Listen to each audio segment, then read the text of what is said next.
বাংলাদেশের রাজনৈতিক দল মানে এক দল আর এক দলকে হেউ করার লাগে মানে বিভিন্ন প্রক্রিয়াতে মানে মান ক্ষুণ্ণ করার জন্য তারা সবসময় চেষ্টা করে যাচ্ছে। কিন্তু আমি যেটা বলি, রাজনৈতিক দল হিসাবে মানে দোষ এবং গুণ দুটাই থাকতে হবে।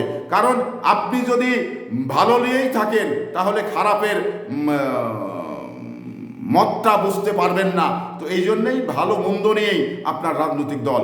তবে আপনি খারাপটাকে যদি ভালো করতে পারেন তাহলে এটা সর্বোচ্চ ভালো জিনিস। তো সেই চেষ্টা আপনি করুন।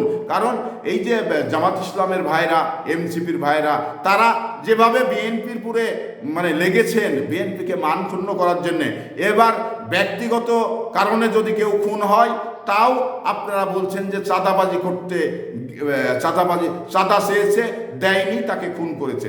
এটা মানে বলার কোনো কারণ নেই। কারণ আপনারা সরজমিনে দেখুন, বাংলাদেশে মিডিয়া রয়েছে, সামাজিক মাধ্যম রয়েছে, এটা এক সময় না এক সময় সত্য বিষয়টি বেরিয়ে আসবে।